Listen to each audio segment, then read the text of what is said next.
I'm going to make a prediction about Tom Dumoulin right now. And he's going to get hot. He's dude, you can't, he's going to get stomped on. Wow. Yeah. Stomped on.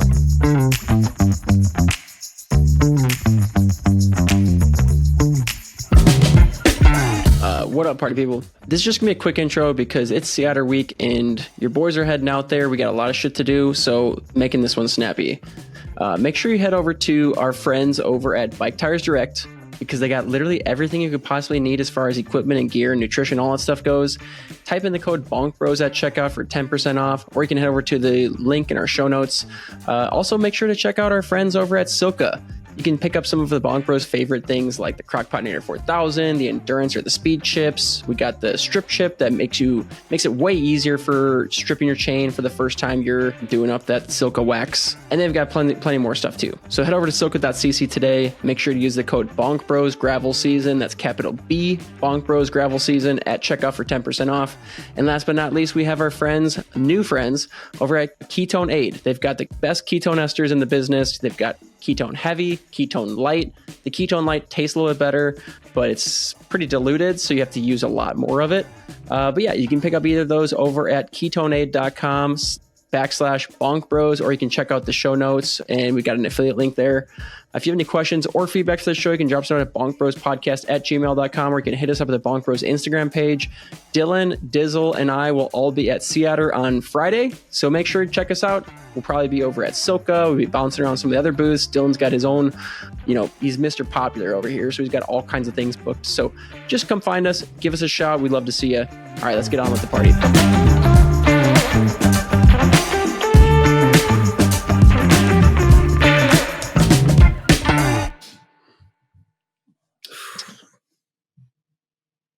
Only three of us. So I just wanted to see. Dang it! I was gonna say, let's see how long we can go without getting interrupted, but apparently one second in is. Start again. All right, should we do a countdown or something? No, dude, we don't edit these. So what bike races did you guys actually watch this weekend? Literally every bike race that happened. I didn't just watch the highlights. I've watched at least the last 50K. Did you not have any training to do or what? No, I'm just a fan, man. I'm a fan. Forget the training, dude. Got to tune in. So are we talking just Flanders or? Oh, not just Flanders, bro. I think we need to start back at Dwars Door. Did you guys watch that? It does kind of suck that last week's episode came out after Dwars Door, but we probably America should. Just dunking on everybody. Yeah. American on American violence. So didn't that happen the day after you neglected to even acknowledge that Lawson Craddock was going to be in Flanders? I know that wasn't Flanders or Nielsen Palace. Yeah, Nielsen Palace was going to be in Flanders. Yeah, probably. It was. I think we said something like it was. I don't know who said it, but I think somebody said like EF is going to shit the bed. Yeah, which couldn't be further from the truth. Well, Nielsen the rest of EF kind of shit the bed. Yeah, how involved was the rest of the EF team in Nielsen's success? Probably very, actually, but. Was wrong there. Nielsen Palace came good. I'm okay with admitting that.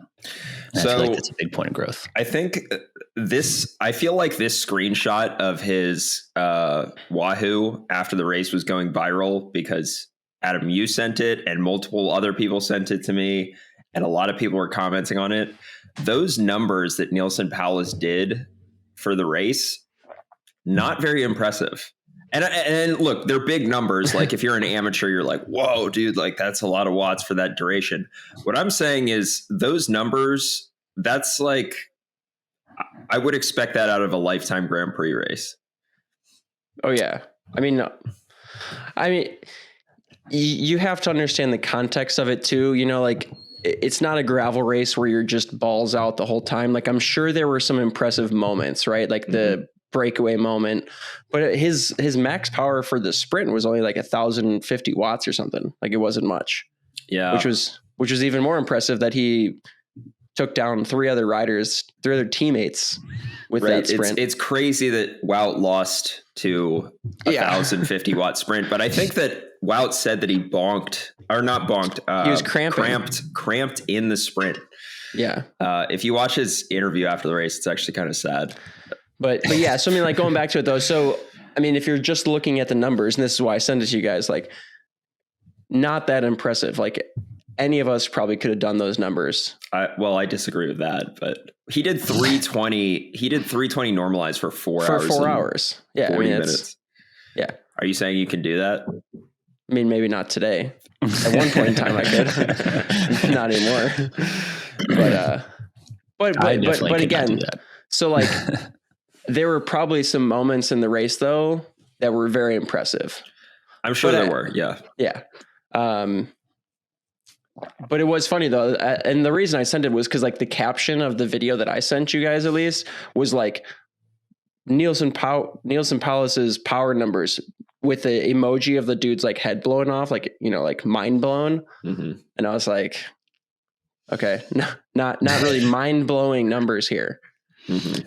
I would like to have seen some other data. Like I would like to have seen like a split, right? Because obviously here 320 normalized they did it in just under 4 hours is pretty stout, but I would like to see what the first, when did they break away? Like 60K to go. Like I would like to see what the first 120K looked like, or 100 kilometers looked like. His 60-minute max power was, I think, like 360. Yeah. Right. So like, okay, to be able to do that in the middle of a race at key moment, that's more impressive. For a 67 kilo guy, according to Pro Cycling Stats, like, which according to Scott, that means he probably weighs 74 kilos. You got to add that. You got to inflate it by 7 kilos. Is that how Pro Cycling Stats work? Yeah. I mean, it's like, to your point, an 1100 watt sprint doesn't look great, but I was thinking about that kind of in the context of what you were talking about, Dylan, where you and Adam did your durability testing, your power testing. Mm-hmm. And you were like, I did more power, but Adam went faster. Where, you know, I'm sure if you looked at watts for the sprint, probably higher, but for some reason, you know, I don't know, maybe Nielsen's got a little more aero gains. They might not have been higher. He might have cramped and, you know, not actually done a higher power output. Because I don't see any reason why Wout should lose a sprint like that. He should win that sprint. But if he just didn't know he was going to cramp and then he cramped at the wrong time, you know, that's it. When he was talking on his interview, he was like, you know, he was taking responsibility for the loss because basically the reason why 3 Jumbo riders weren't 1-2ing 1 EF rider was because he said, I'm confident in my sprint. I'm going to win the sprint. Just lead me out. It'll be fine. And then he cramped. So he felt like the responsibility was on him for the team losing that race. And that's why I said like that interview was actually kind of sad. I mean, I think like I appreciate that Wout takes responsibility. I don't know that it's fair for him to take that responsibility. One thing I will say though is I think I've heard this narrative a lot where people are like, oh, bike racing is boring. It's just the directors in the cars telling them what to do. No one knows, you know, any tactics or whatever. And that may be true that they come up with a game plan and, you know, they're informing riders of what their plan is or how they should adjust their plan. But to see Wout kind of make the call on the road that like, hey, I'm confident that I can beat Nielsen and the rest of you guys, like just ride for me. I think, I don't know, it was kind of refreshing to see them make a call to go for it instead of just listening to what, you know, someone in the team car said, you know, even though probably the guy in the team car would have, well, who knows, maybe they would have said, hey, you need to start attacking this guy. Cause I mean, chances are if Thies or I mean, maybe they get 2 out of 3 on the podium. I mean, they still did, but maybe they get 1 and 3 instead of second and third. So, I still don't think that was a bad call. I think 99 out of 100 sprints, Wout is winning against Nielsen, and it just happened to be the 1 out of 100 time. Yeah. I think that Wout, my perception of Wout lately has been that he has so much pressure to win that he's like gripping the stick too hard. Like he's like holding on so tightly that he has to he's like, I know I have to win because Mathieu has just destroyed me on the road. He's like, he hasn't won a big classic race that he's been kind of built up to. He's also had a lot of injuries. He's also had altitude for whatever months leading into this. But I don't know. I feel like he's just riding in this way that it's like he wants it so bad that he's kind of almost like making it harder for himself to win. Which that's just kind of my perception. I don't know if you guys in your 5-minute highlights have felt that way too, watching him race. But so I'll ask an ignorant question. So I don't remember close. What's the name of this race again? Dwars door Vlaanderen. Yeah. So hypothetically, if Wout does win, is that race big enough? Do you think that would solidify his classic season, or would that just be a gateway for him to hopefully like gain some confidence going into some of the other classics? I think it's more the latter. Okay.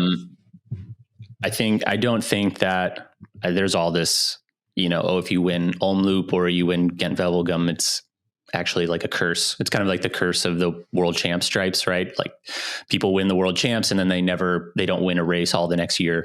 Yeah. There's some of those things, but for Wout, I mean, he just hasn't won 2 of the biggest classics that he's kind of built for, Flanders or Roubaix.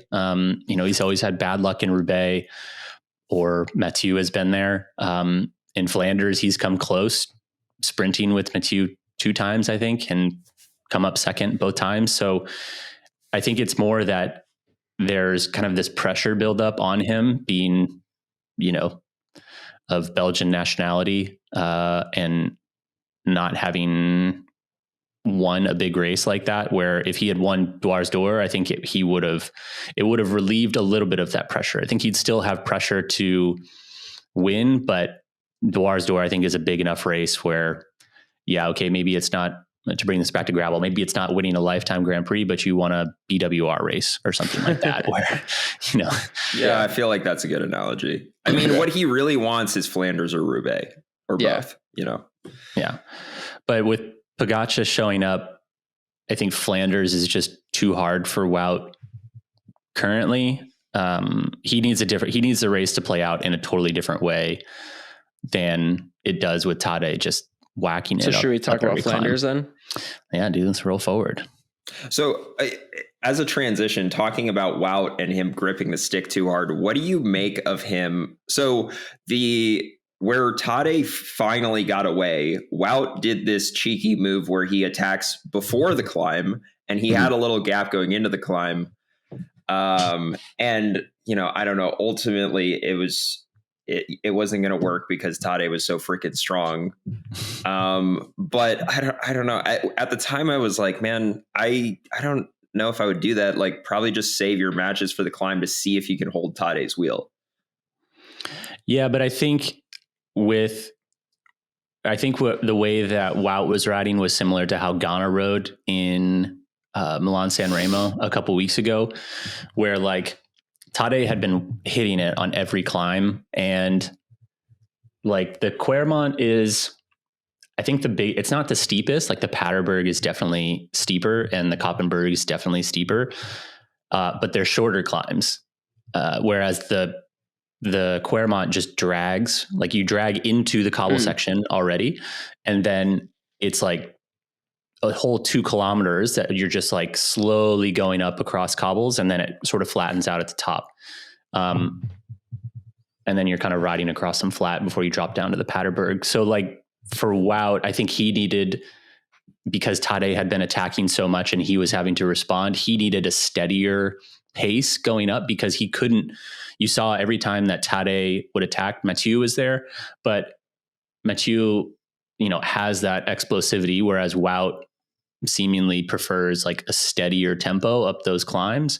And so was it the best move? Like, I think he burned a match pretty early to make that move. But at the same time, I think he knew that Tadej was going to attack. And so if he can anticipate a little bit and just get, ride at 450 watts instead of 475, like that maybe is a little bit of reprieve that when Tadej eventually does go, there's Pedersen, there's Stuyven behind. Maybe he still has those guys coming up behind him that he can then catch on the draft and maintain the gap there. So I don't know that it was, I think like tactically it was probably what Wout had, because he didn't have the power to just continue trying to respond to those strong attacks that Tadej was throwing in on every uphill climb. Yeah. Interestingly enough, though, when Tadej did get away, MVDP got dropped. And when he got dropped fairly quickly. and then MVDP latched on to Mads and Wout. And honestly, Wout was the one leading the charge up the rest of that climb. Yeah. Yeah. Do you think Mathieu just needs to drop out now and come to the Lifetime Grand Prix because he he got dropped? So do you think? A couple things happened. I think played a factor in Mathieu not being there in the end. Early crash, so he had to catch back on after the crash. That was at like 150K to go. I mean, it was like pretty early on still. Mm-hmm. And then there were 2 times that Tadej attacked pretty hard when Mathieu was like way back in the field and had to like weave his way through the field to get back up to Tadej. Mm-hmm. And I think all 3 of those probably burned some matches that he didn't have left in the end of the race. Yeah. I don't know that he could have stayed with Tadej up that, that final climb. Tadej put like 30 seconds on the group up that climb. Mm-hmm. So I don't know that Mathieu could have hung with that, but those had to have played a factor though. Yeah. I think that was it first time Quermont where Tadej went and then you didn't see like Van der Poel wasn't even in the shot. Not even close. Yeah. And then all of a sudden you see him like watching him ride cobble is just like art. Because he just like slithers past guys, like the closest margin, he just like slides like right past them. And that's not a wide road either. It's pretty narrow, maybe. And it's cobbles. Yeah, and it's cobbles. So you're kind of getting bounced all over the place. But I mean, he's kind of treats it. It looked like he was weaving his way through a cyclocross field. Yeah. That's what it reminded me of. I don't think anything gets me more stoked to like, I don't know, go smash some intervals or something than watching big dudes just kill themselves over cobbles. Like when they're on, it can't be like a scrawny climber. Like even Tadej's like maybe a little too small for this. Like a big dude, like over 75 kilos, just smashing it on the cobbles. I'm like, damn. You just go look up videos of Tim de Klerk riding on the front of like Flanders or Roubaix. Just massive guy. You know what? I'm excited to see that you're becoming a fan, DJ. That you just like watch bike racing and then you're excited to go play bike racing. That's nice. I know, man. You're really influencing me. Yeah. So what do you think? Did you guys watch any of the women's race at all? Well, so in the end, Van der Poel still got 3rd. Yeah. What do you mean still? I'm just saying, like I just feel like after all of that, after everything happened, and then he gets completely dropped on the climb, like he still hung on and then he only got 2nd in the sprint, but dude, yeah, and he showed Wout. I mean, Wout even threw his bike and everything. Yeah. Yeah, dude, I feel like I'm starting to have bad luck picks because I picked MVDP. And I also picked Matt Beers and Keegan for Cape Epic. Yeah. Like, I feel like both of my picks were really obvious. I think those are both obvious picks before the race. After watching the race, you're like, yeah, Pog is freaking Pog. But I mean, at least Van der Poel like showed some semblance of having a chance at winning. Yeah. But I'm saying those are both obvious picks, and then Van der Poel didn't shit the bed by any. Third place is not shitting the bed, but like Matt Beers and Keegan, Yeah, there's still shit in that bed. Both had back issues. Funny enough. Yeah. I mean, I think you're right, Adam, that the crash earlier and then Van der Poel being out of position was a big deal. That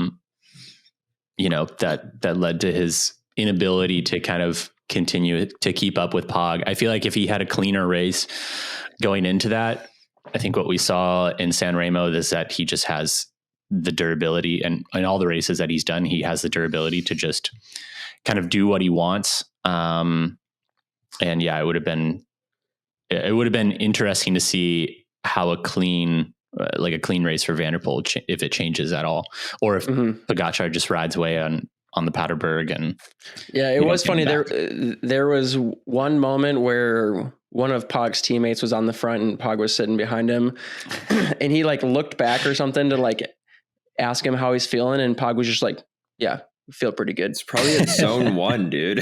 I know. I do love. There was another part too, where they were going through some of the other climbs, like east of Oudenaarde, and they were like, I think Morgado was coming back to the front, and you just see Pogacar like see him come up, and then he's just like making fun of his teammate. It looked like he was making fun of him, or if he was like, yeah, that's right, like I'm the boss. Can't tell, but he definitely like Morgado's like, bobbing his head like all over the bike just to get back to the front to do another turn, and Pog is just like chilling, like settle down, dude. Just another day. I didn't watch the women's race. Yeah, no, I watched the women's race too. I think so. If we fast forward to the like the end scenario where there's 4 of them coming to the line, I guess the thing that I question is why didn't any of them attack Lada Kopecky? Because in a sprint, Lada Kopecky's definitely going to win. And they seemed like they were all just content to go to the line and sprint it out. And I was like, I mean, for example, like Cassian Niewiadoma should definitely try something. She did, but she tried the same thing that she does. It's like she is like she only read the first chapter of Bike Racing Tactics 101, which is sprint. And she gets to the 1 kilometer to go mark, and she just like attacks. You could set your watch by how often she does the same tactic. And that's not, she's obviously a much better bike racer than me. Don't come in the comments to this video and be like, you couldn't do 800 watts. You're right. I probably could not. But it's just like the same thing. Like you have 3 of you have Lada Kopecky there. And like you all should just team up, and it should be anybody but Lada on the podium. But I don't know. It was kind of frustrating to watch them all just sort of ride and then let her sit on the front, and then she just waxes you in the sprint like you knew she was going to. It was frustrating. Yeah. I guess at least PFP didn't win, right? Oh, yeah. Thank goodness. At least we didn't have that. Lada Kopecky. Oh, okay. Yeah. She flexed across the line. I think look, I think PFP is actually a marginal gains nerd. I was looking at what she was wearing. She's the only one wearing a long sleeve. And I don't think it's because it was cold, because no one's wearing a long sleeve. I think she's trying to arrow sleeve her whole arm, and she'll wear shoe covers in a mountain bike race. I think she's marginal gainsed out, which kind of makes me more of a fan. Was it same day as the men's Flanders, or was it the day after? Yeah, it was the same day. Because it was cold for the men's Flanders race. Half the dudes were wearing thermals and neck gaiters and stuff at the start. I mean, in the first 100K. Yeah. Why are you watching from so early, bro? You went from like not even knowing what Flanders was to like watching the entire thing. No, the highlights show some. The highlights show some of the early race. Okay. That's how I knew Van der Poel crashed. I think you are right. I think she even had, and this is, I wonder if it's a product of being on Visma, because listening to a couple interviews like last year with their performance staff, like there is a lot of products that they go out and they buy and they test all of the products, and then they settle on the best ones for them. Yeah. Which is probably why they're, working with SRAM, because it's the best ever. Also, is that a joke? I hope that's a joke. No, you're outnumbered on this podcast as a Shimano holdout. Hey, look, I've stopped my holdout. I'm on SRAM this year. Yeah.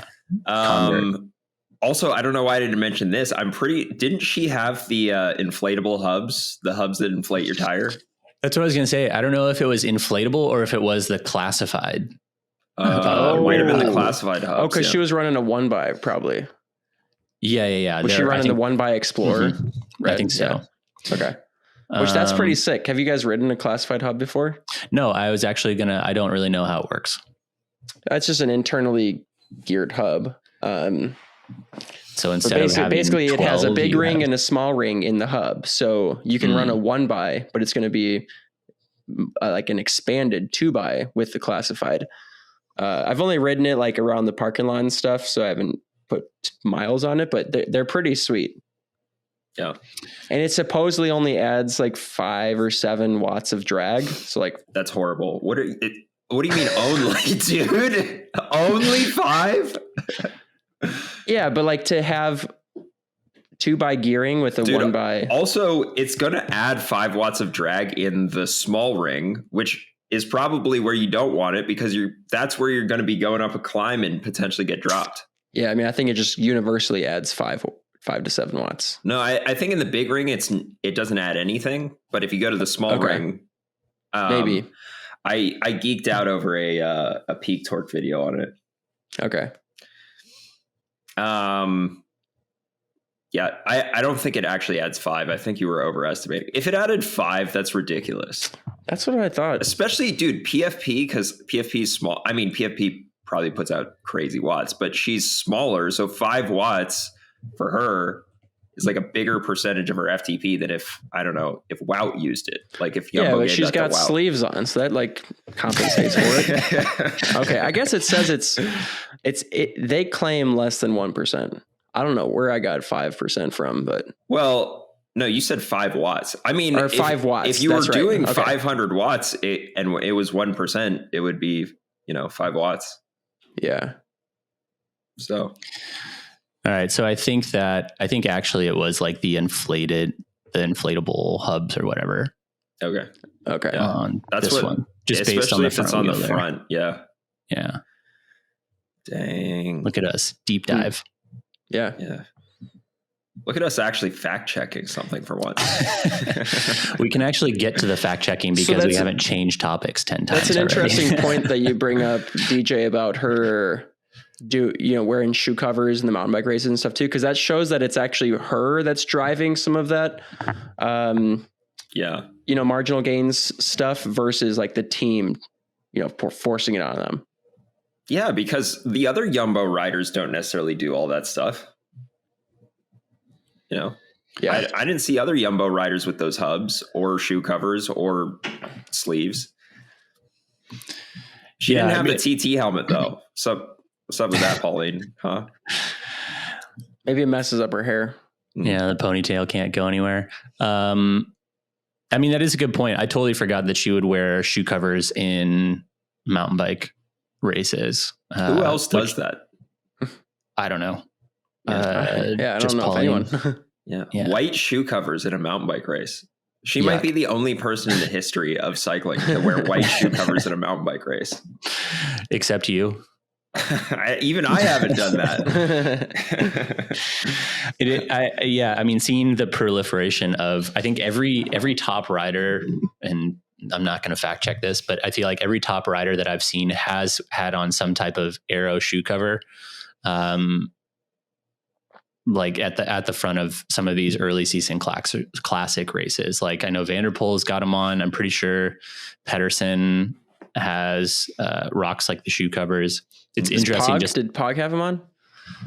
No, dude, because his shoes were sick. They had, he's obviously all rainbowed out, but the bottom of his shoes are also the rainbow bands. So that whole stretch down into the finish of Flanders, you just saw any pedals like slightly toe down. Yeah. So all you saw just was like the pedal and the shoe coming around with the rainbow bands. It was actually pretty cool. Yeah, okay. He is taking the rainbow stripes to the every single thing he had on was rainbow.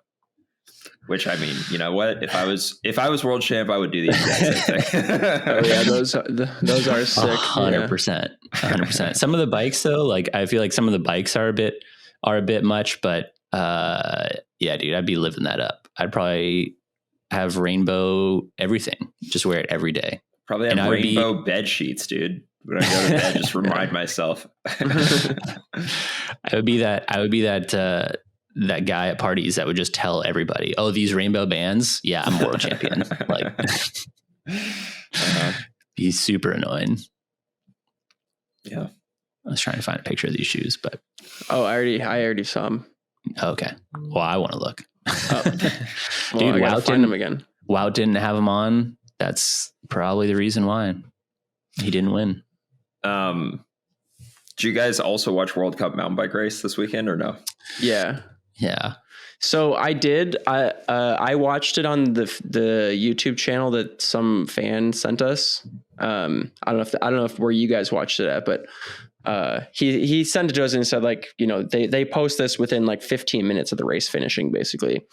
So I watched it there. I will say, watching XCO and XCC, so like short track and cross country World Cup mountain bike racing without commentary, because the video feed didn't have any commentary.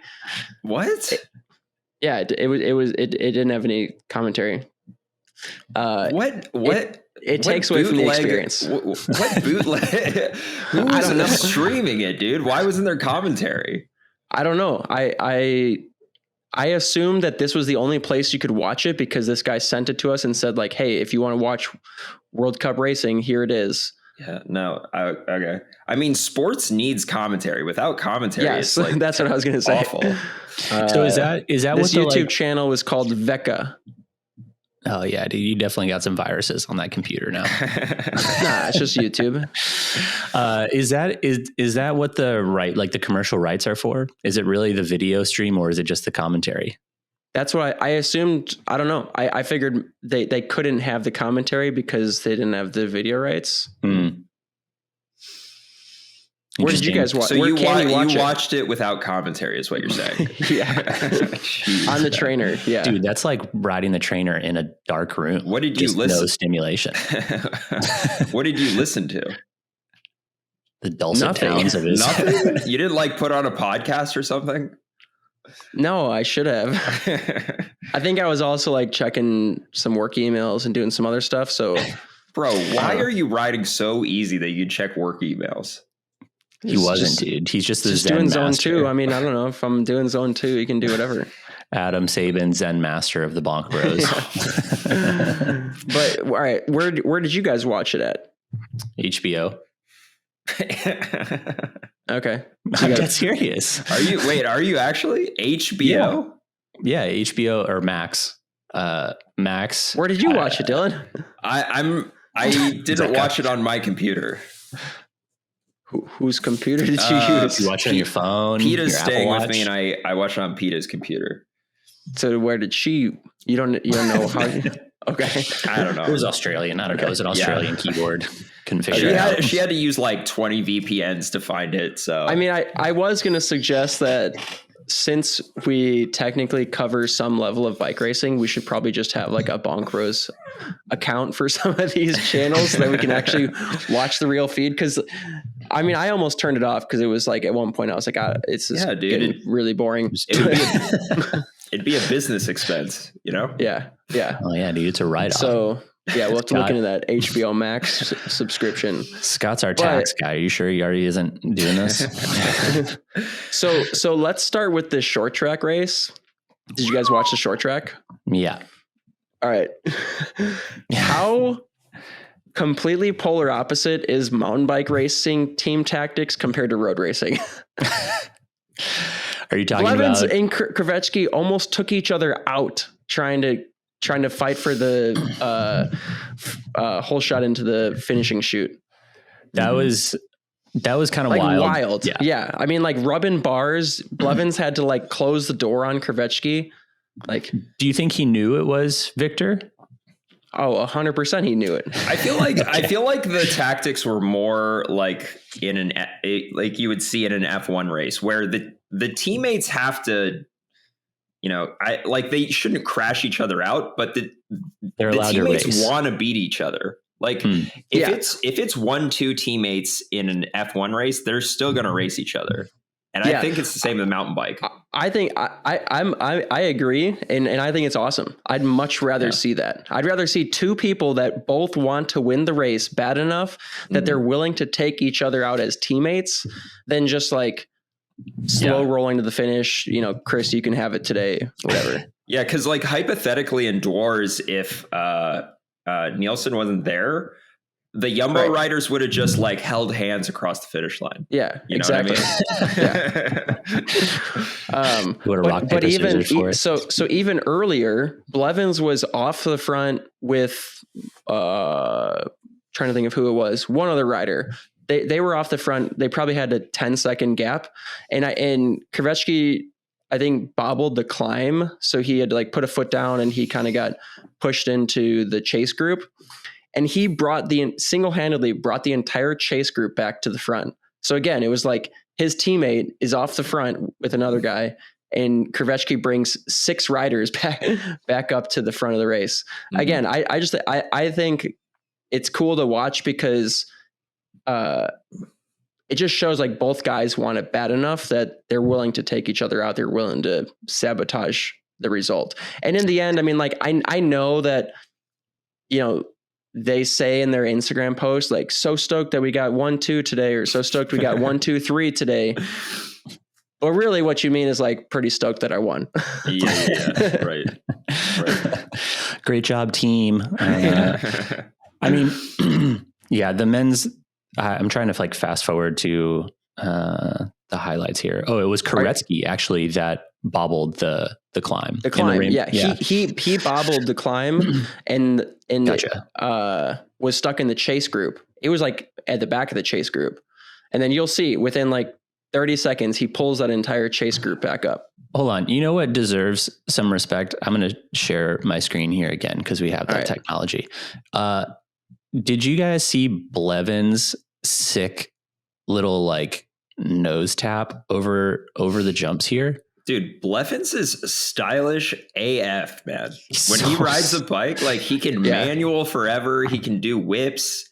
So smooth. All right, so watch this. Like they barely caught it on screen, but it was just so sick over this tabletop. Wait for it. Boop. Everybody's whipping, and Blevins is just like, nah, I'm gonna do something slightly different. And maybe it was because it was slightly faster, but it was pretty cool. He's just trying to keep some part of that bike on the ground, Might as well be the front wheel. Otherwise, he's gonna go to space. Dude, and he was sending it hard over the flyover every time too. Oh my, yeah, he just gaps the whole thing while Koretsky did he manual over that? That was pretty sick, actually. The short track course actually looked pretty sick. It looked really, really hard, which I'm sure is part of why Koretsky and Blevins won. Sorry. But I mean, they're clearly the two fittest XCO riders right now. Right now. Yeah. Yeah. I mean, did you watch the cross country race? Mm-hmm. The whole thing without sound. Without sound. Dude, they were head and shoulders stronger than the rest of the field. Yeah. It was crazy. Yeah. Dude, there was one point where they were showing their overlays of their heart rate metrics, and Blevins was like on the rivets, 190 beats per minute, like close to max heart rate. Mm-hmm. And Krivetsky was like 20 beats below max. Like he was in like 170 or something. So how accurate do you think that data is? I don't know. I mean, I mean, it's a cool overlay.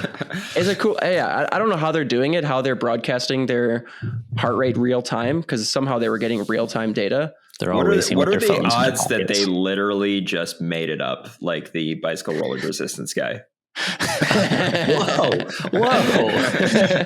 Is this tweeted to Marcus as a clip so that we DJ? Are you out on BRR.com? No, I'm just trying to throw some shade at Dizzle for being so skeptical of data, even though he's not even here.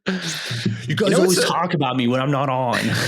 You know what's amazing is we have talked more about bike racing in the last 30 minutes on a bike racing podcast than we ever have in the history of this podcast. And it's because the two people that like to talk about shit other than bike racing are not here. Yeah, it's true. Like if Scott was here, he would have interrupted and started talking about his microwave or something. He probably doesn't need some microwave recommendations. I think it is cool. Like what I appreciate about mountain biking, and I guess road racing does this too, a little bit more. Like they're trying to do kind of the F1 thing where they input data, and so you can see what the riders are doing, even if it's made up or whatever. You know, I think it's a cool brand partnership with Whoop. I mean, it happens in F1. They clip the radio to sound more interesting than it actually is, right? But yeah. I mean, I don't know. It makes it engaging. It's good branding for Whoop to, you know, show that Victor Koretsky is you know, a couple BPM below his. No, it was like 20 BPM. Okay, here's the thing. Was that data from Whoop straps or was it from a chest strap? Because if it was from a Whoop strap while they were riding, that's highly suspect. I mean, I don't know, man. We have no idea where the data was coming from. I mean, it was just part of it too was truck. Like they at least when the instance that I'm talking about, they flashed it as Blevins was getting dropped. So I think they were kind of trying to say like, look at Blevins, he's on and this is me making my own commentary because there actually wasn't commentary, but yeah. I'm assuming the broadcasters would have been saying something about how like Blevins looked like he's at the breaking point here because they were Koretsky's like slow rolling up there and still putting time into him. Yeah. Yeah, the commentators they were like, man, look at this little bitch, Blevins, man. His heart rate's 20 beats per minute higher. He's getting dropped. All right. I have a question for you all. Are Blevins and Evie Richards, who won the women's short track, are they quickly pigeonholing themselves to become short track specialists? Dude, Blevins freaking got second in the cross country. What are you talking about? Yeah, dude, short track specialist. What did Evie Richards get? Isn't Koretsky world champion in short track? Yes, but so is Blevins was a former. I know Blevins is former. Yeah, yeah. Do we know what Evie Richards got in the cross country? Like fifth, I think. Yeah, I mean, she's won some World Cups too. Has Blevins won an XC World Cup? Yeah, he won snowshoe. Does that count? Does that count? Yeah. I mean, I get what you're saying. Like, is he the who's the big German dude? I forget his name. He would win Lucas Schwarzbauer. Oh yeah, he was definitely that won he won every cross country short track last year. Not accurate, but most of them.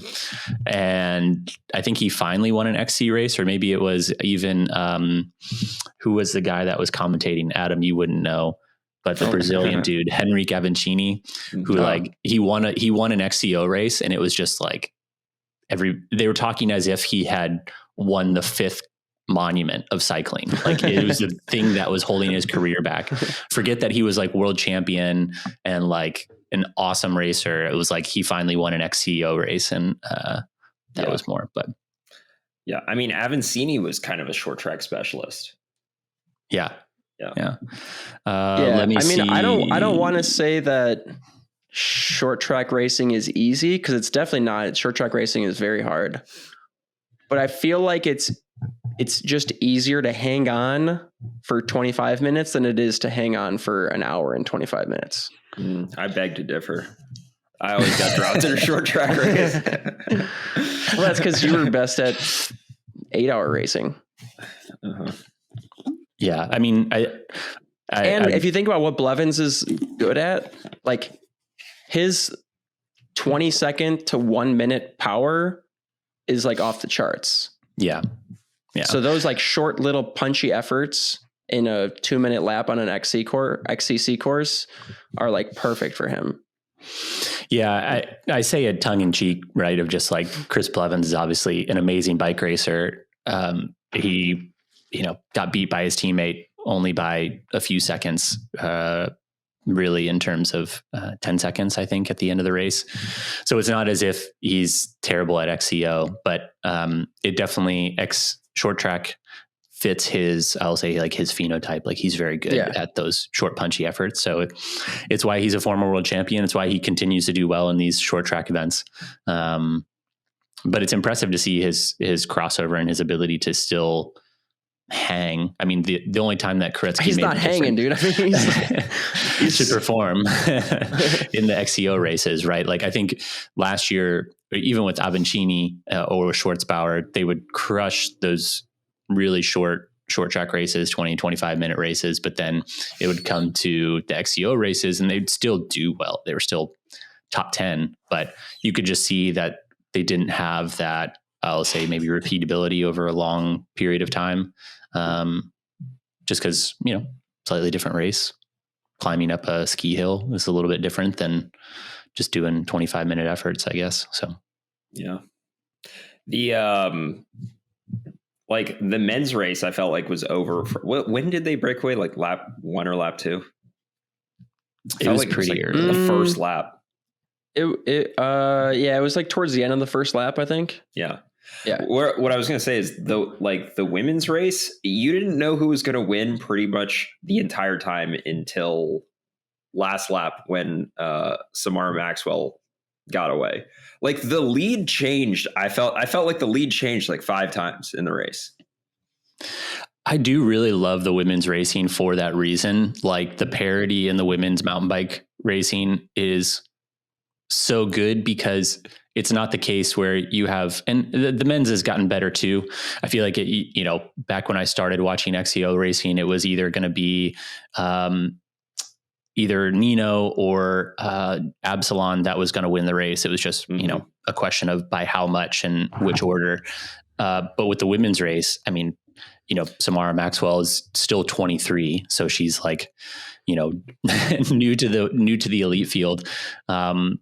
But if you had asked me at the start of the race, like who was going to win, I probably would have picked one of those more known names that was in the race. So it was crazy. And to see how close Kohler and Sevilla were at the end was, I don't know. Yeah. To your point, DJ, it was like a really exciting race throughout the entirety of it. Did you guys see Jen Jackson's crash by chance? Mm-hmm. Yeah. No. Yeah. It was pretty early. It was maybe, I think it was lap 1. Was it lap 1? They were coming down the steps, the drop downs, and her rear wheel just got like bucked before one of them. And she was just like sitting on the top tube, like one, and just veered like hard left. Clearly was okay because she still finished 6th, but that looked like it could have been real nasty. Yeah, I only see a picture of her basically before she goes OTB. Yeah. Yeah. She looked fine though. She got back on the bike and kept riding. Yeah. I was watching. It's so funny because I feel like I'm more in tune with who's changed on the road, different teams. And I was definitely thrown off at the start of the race. Like I forgot that, what's her name? Kelsey Urban had won the national championships. I thought it was Sevilla still in the Stars and Stripes jersey. No idea that Jenny Rizveds had switched to Canyon. was, Bro, come on. Are you even a fan of cycling? Clearly not. Clearly not XCO. Yeah. Do we have anything more to say about the XCO? I feel like at some point we got to start talking about Sea Otter. 47 minutes in. One thing I was going to ask you, Dylan, when can you talk about what your mountain bike's going to be this year? Not yet. Not yet. Okay. On Friday. Can you talk about any of the components that are going to be on it? No. No. Okay. I mean, I don't, the components, I mean, I was going to ask if you were going to get that new Fox fork. Oh, maybe. I actually don't have the mountain bike yet, so I don't know exactly what the build is going to be. Gotcha. Okay. Aren't you doing a mountain bike race this week? No, bro, it's the gravel race. Oh. Yeah. On the same course? Close to the same course. Yeah. Yeah. I mean, the first mountain bike race that you're going to do probably is Leadville. Well, the big one. You're not going to do any mountain bike races before that? Like even smaller ones? I don't know. Maybe. Okay. Okay. Yeah, I was just curious because I'm building up a new bike and I. Oh, you want to get my take on the new Fox fork or something? Yeah, or I was going to see if you've ridden it yet. Yeah. When you say new Fox fork, like how new? The 34 SL that they just dropped. Oh, yeah, no, I'm not going to use that. I'll probably use the 32. Okay. Because I'm racing like Leadville and Schwamigan on it. I'd go. Yeah. 110, 120, 100, 90. So it comes in 110 to 130. Mm-hmm. I was gonna get the 120 version. Yeah, but it looks pretty sweet. 100. Well, he'll probably be on 100 if he's going to be on the Fox 32. Yeah, I mean, is Leadville even a mountain bike race? What about Pisgah, dude? Yeah, no, dude, I don't ride an XC bike in Pisgah, man. Can't hang? Is that why? No, if you don't ride have skills, you only go to DuPont. No, when I first got to Pisgah, I was on a hardtail. I had no idea what I was in for. Gordon Wadsworth was your hero. So you ran a rigid bike. Yeah. Speaking of Gordon Wadsworth, didn't Drew do Gordon's race this past weekend? Yeah. Did they win? Is it a race? I don't know. Is it? Is it not a race? I don't know. You have to have a teammate. So I'm just kind of like, when I see that, I just roll my eyes, honestly. Yeah. The Appalachian something or another. Apparently, Journey. Drew told me that, Drew, we said something on the podcast, like about how there's no team racing in the US. And then Gordon was like, my race is a team race. And I don't know. That's it. Drew had a convo with him this week about it. Oh, he did. Yeah. It is actually a race. It's not a fun ride, apparently. It is called the Appalachian Journey, right? It kind of sounds like a fun ride. Sounds like a fun ride. You need a teammate. Bike racing's fun though, right? Yeah. I mean, it might as well be Ragbri at this point.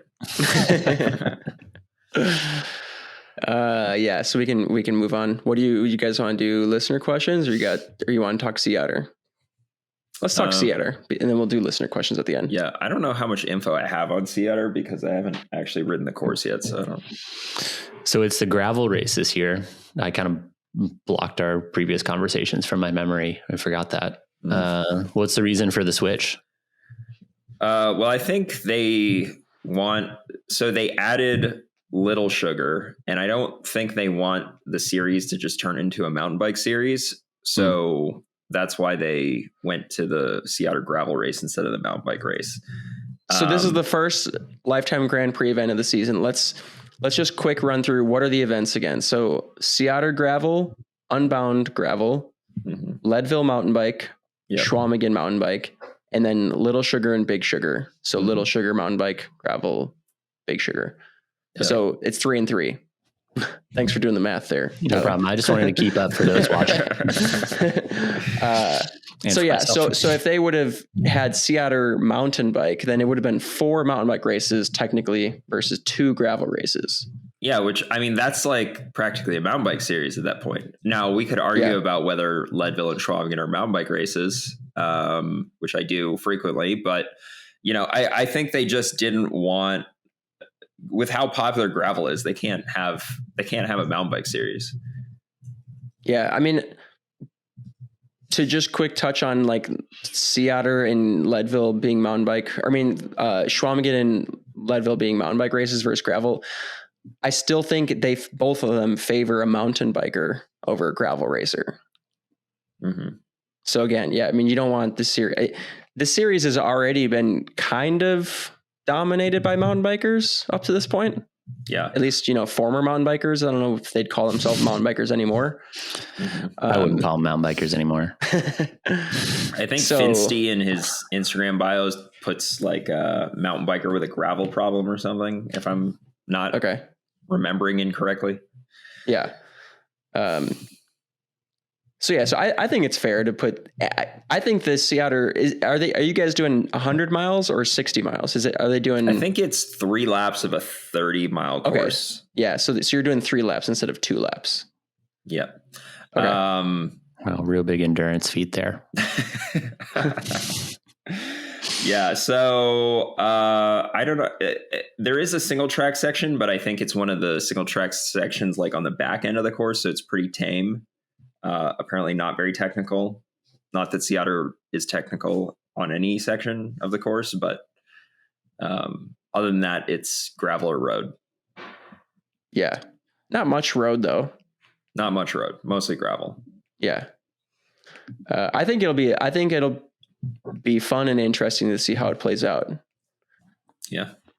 It's for sure of all Big Sugar is pretty undulating, but it's going to be, I would think, the most climbing of all the gravel races. Yeah. This year, right? It's more climbing relatively. I know Unbound is 200 miles, but if you cut it in half, I think this race might be more climbing in 90 miles than Unbound is in 200 miles. Maybe. Yeah. But it's a lot of climbing is what I'm saying. So do we have some sort of predictions here? I mean, the pick should have been obvious until, who shit the bed at Cape Epic. Yeah. So I will say women's, I think, is obvious. Like, I feel like Sophia's on such good form right now. Going with anybody other than Sophia, I think, is a foolish call. I think on the men's, it might be less obvious than it's ever been in the past. Is our girl Melissa going to be back? Is she? Mm-hmm. She's healthy to race? She is, yeah. Okay, because she broke her arm or something earlier this season? Wrist or... Yeah. Can't remember. Yeah, I mean, I agree. I think Sophia is a pretty obvious pick for the women's race. But men's race, I will say, like any other year, I would have been, it's going to be Keegan. At Sea Otter, it's a mountain bike race. It's going to be Keegan. I don't know this year. With it being a gravel race, I think it favors Keegan less because I think another rider who wouldn't necessarily perform well in the mountain bike race could rise to the top. Sure. And then also, I don't know. I mean, the last 2 races that Keegan has done, if you also want to include Valley of Tears, we can argue about whether he had a legitimate mechanical or not. He hasn't looked the best. So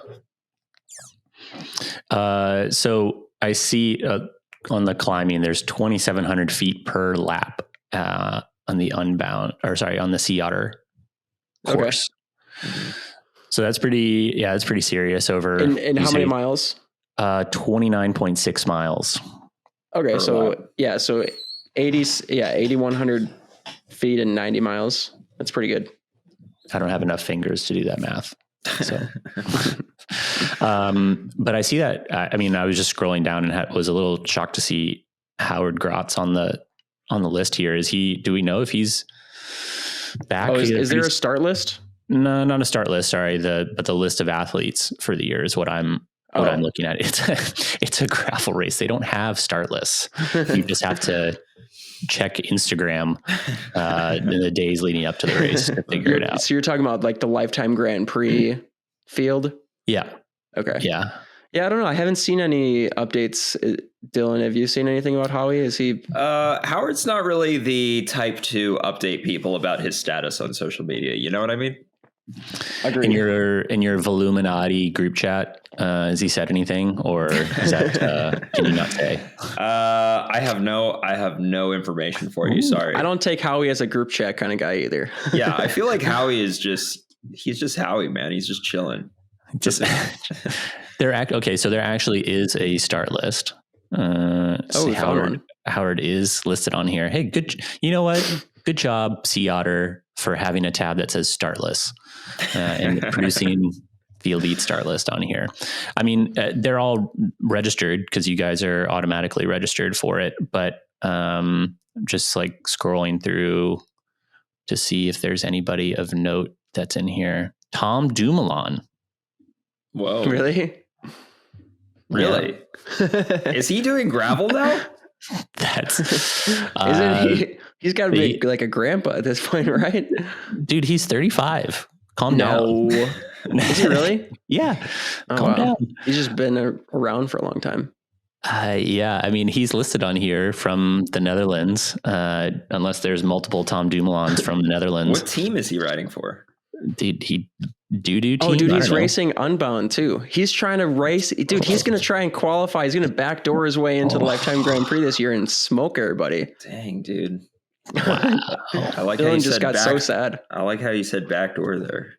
That's what he's going to do. He's going to get that qualification. Right. Well, let's see. Hope he has his gut issues worked out before Unbound. Let's hope that all the doors to the porta potties are locked. Okay. He does say Tom Dumoulin will race Unbound gravel and Sea Otter Classic gravel, and is quoted saying, "I'm not unfit, but I'm also not racing for prizes." No shit, because there's no prizes in gravel racing. Okay, so I'm going to make a prediction about Tom Dumoulin right now. And you know, he's gonna get hot. He's gonna plant. Dude, like you can't. He's gonna get stomped on. Wow. Yeah, stomped the on. Disrespect that's my prediction. Okay. Do you guys disagree? You think he's going to do well? I mean, dude, like you don't win a grand tour and then just like become unable to ride your bike. I mean, I don't know how much gravel he's done like in the Netherlands, or maybe he's done some beach racing. He's only doing the 100-mile race at Unbound. See, already this story is getting more lame by the minute. If he were to win the 100-mile race, I would categorize that as getting stomped on. Because you're doing the 100, bro. You want a freaking Grand Tour. You want a Grand Tour, and you're doing the 100-mile Unbound. Like, I can't even believe that they're advertising this. Like that's embarrassing. That is embarrassing. That is embarrassing. You're a Grand Tour winner, and you're doing the 100. Yeah. I was gonna say I feel like he could hold his own at Unbound, but I think Sea Otter is going to be. I know it's not technical, but I think it's too technical to just come over from the road with World Tour power. Okay. Although it does have more climbing, which would theoretically be good for him. Maybe. Have we seen? Dude, Howie's been chopping wood, dude. That's how he's been. Oh, dude, his testosterone levels are probably through the roof right now. You guys are so screwed. Damn. Scott's probably going to write in. What axe is he using? What kind of axe has he got there? Yeah. I don't know, but it looks sharp AF. What has? Puck Moonen is on the me and Howie have put the exact same number of hours in this year. That's not good, Howie. It's not a good sign. Not a good sign. No, but it's good to see. He looks like he's been riding lately. So I'm on his Strava. So hopefully he's on the mend. What form is Alexi in this year? Dude, I feel like Alexi has to be one of the most inconsistent riders in the Grand Prix. Just last year. The year before, he was pretty consistent. He got second. The year before, he got second, but the year before was when he like shit the bed at Sea Otter. Yeah.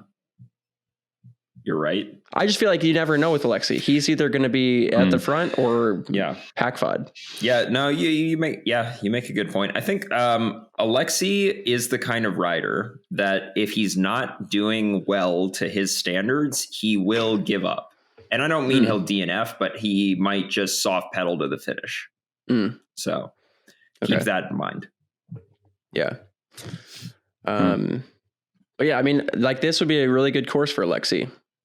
Yeah, it would be a good course for Alexi. I think Alexi could win. He was second last year at Sea Otter. Yeah, and that was when it was a mountain bike race. Right. And he was getting like gapped in every corner.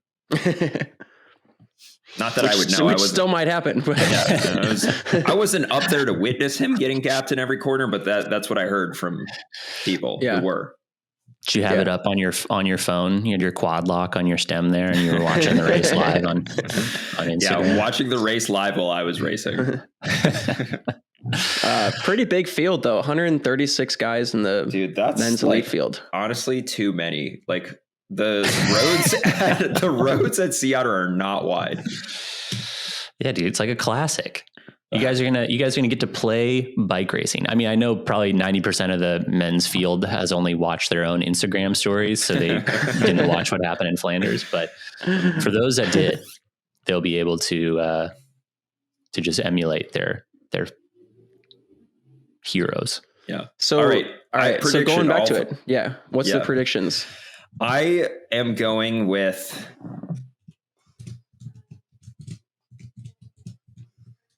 I think I'll go with Alexi.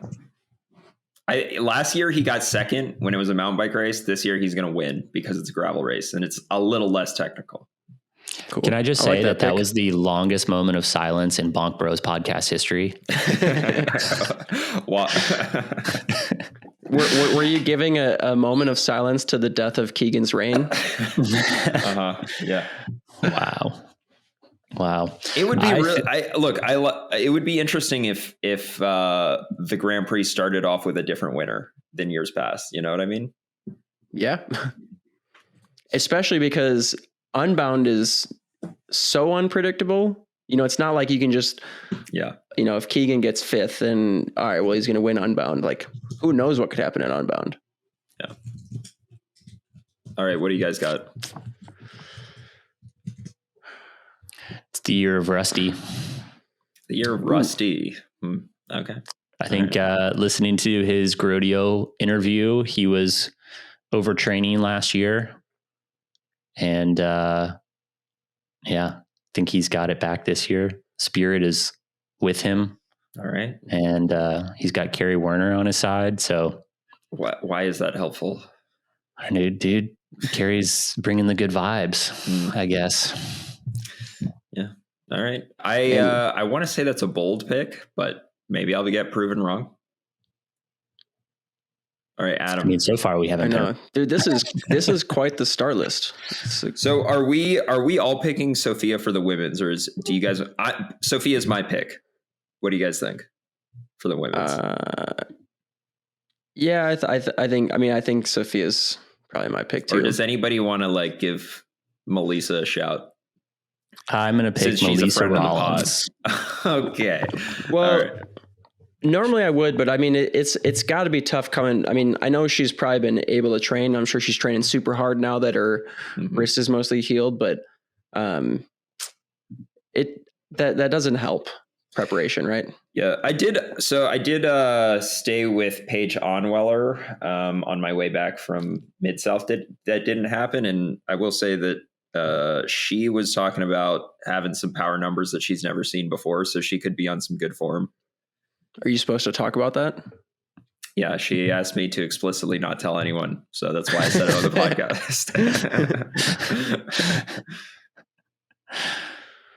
I don't know. I'm kind of looking through the start list here for the women to see if there's anyone that stands out. Ooh. Are you seeing number 113 there? Yeah. Annika Langvad's on the start list. Dang. Do you think that That's Sophia, is this a team race? I don't know who was pulling who. Who was pulling who at Cape Epic? I didn't watch any of the highlights, so I can't tell you. That would be interesting to see how she goes in a gravel race. I guess she'll go fine. She'll go just fine. She'll do just fine. She'll crush it. Yeah. I think my pick is still Sophia, but I mean that's also a good pick. All right. How about 141 though? Which puck is this? Moonin. It just says puck. Yeah, but then you look at the location, which not off to a great start. She put her last name as her hometown. I mean, okay. Yeah, I'm suspect on some of these locations, but what do you mean on some of these locations? No, I mean, it's just interesting. Like if I look at Paige Onweller's location, Prague 4. Like where even is that? All right. Do you guys have predictions or what? I'm waiting. Hey, sorry, Melissa.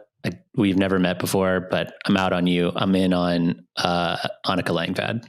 Okay. Prove me wrong, Melissa. And did you select who'd you select for the men's? Rusty. Okay. Yeah. All right. I'll pick Lauren Stevens.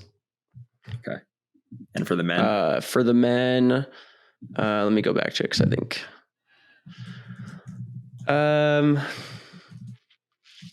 I'm going to go with the left field pick too, and I'm going to go with Mattia De Marchi. Interested to see how that guy does this year. All right. Okay. All right. Okay, I'm going to actually take a note on this. Who did you say, Adam, for the women's? I said Lauren Stevens 30 seconds ago, and I forgot. Who did I pick for the Annika? Oh yeah. Gotcha. And Rusty. Yeah. And I'm and Sophia. You're just boring, DJ. Well, not really. I mean, I think Alexi's a good pick. Yeah. Oh, I thought you picked Keegan. I just assumed not that a you boring picked pick. It's either a really good pick or a really bad pick. You're right. We'll find out. And you know what's crazy is that his sprint is the exact same way. I tell this to people all the time when they're like, "Oh man, Alexi's such a good sprinter," and I'm like, "Well, sometimes he is. Like sometimes he wins Schwamigan out of a group of 14, and sometimes he's the last in his group of 10. But you know what I mean? Like he could literally be last or first in a group sprint. Are they sprinting for the win when he's 10th in that group? It's a good point. I think Alexi just has a hard time not racing for the win, I think. That's valid. Yeah. I mean, yeah. I'd rather see him like go all in on the win. Yeah. Like Alexi, if the win is off the table, I feel like he doesn't give 100%. And what I also appreciate about Alexi is if the win is possibly on the table, he is willing to go all in. Like he's willing to lose it to win it. True. Whereas a lot of guys are like content being top 5. Yeah. 17 or 17.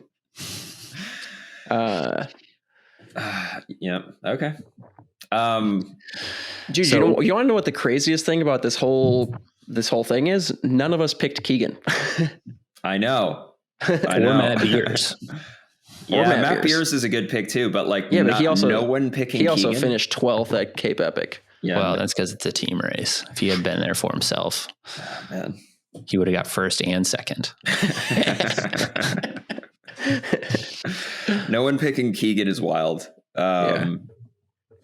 Dude, should we? Okay, we've talked about bike racing so much on this podcast. It's crazy. We got to talk about microwaves. You want to talk about that? No, but I was going to say the Masters, but sure. I know, that is the biggest. No, I was going to say, event this should week. we talk about Roubaix or not talk about Roubaix? I mean, we're an hour 11 minutes in, and we've not talked about anything other than bike racing. Let's just do one. Let's do this. Let's give one prediction.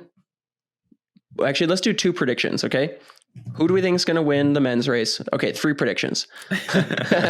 Who's going to win the men's race? Who's going to win the women's race? What's going to be the biggest tire that we see? The biggest tire.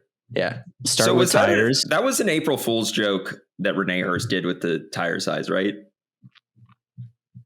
I think so. Do you guys even know what I'm talking about? Yeah. I think we confirmed that it was different algorithms. Oh, so Renee Hurst put out a thing on April Fool's Day that was like UCI limiting maximum tire size in road racing to 31 millimeters. And they had this whole article, and it was all about like manufacturers giving feedback on like, it's getting too difficult to accommodate all these different wide ranges of tires and optimize for aerodynamics and all this stuff, right? And a bunch of different publications picked it up as like real news. And they were like, holy shit, the UCI is finally doing it. They're limiting tire size. So for like 2 or 3 days, it was talked about. And I actually fell for it at one point because I was like, maybe this isn't an April Fool's joke anymore, because they were like still talking about it 2 days later. Okay, that was the only good April Fool's joke on April Fool's Day from the bike industry. I wanted to say this last week, but I'm going to be honest. I get so tired of the bike industry April Fool's jokes. Like I see 3 posts and I think they're funny, and then I see the 4th one and I'm like, I'm over it. Yeah. Yeah, but that was a good one. It was a good one because it was believable and it actually fooled people. Right. All right. So real quick on Roubaix, there is a 30 to 40% chance of rain on the day. I don't know if this is going to influence your tire choices. 30 to 40% chance of rain, and some 10 to 12 mile an hour winds out of the southwest, which is like cross tailwind. What's the temperature? Temperatures in the mid 60s. Okay. Just to piss off Tyler, I'm going to go PFP. Oh my God. And for men's, I think Pog will run the widest tires of the race with a 34 millimeter, and he'll win. Wow. You think he's going to run he'll be on the widest tire of everyone? Who's going to run wider than 34? I don't know. I'm just saying, do you think he's going to, like, their team's going to be on the widest? Doesn't he already run 34? I don't know. Maybe 34 measured width. Not. I mean, like we know Vanderpool is only going to be on 32s, so yeah, it's not going to be that. Well, yeah. I mean, there are some teams that could ride. I get the hesitancy to use the gravel bike.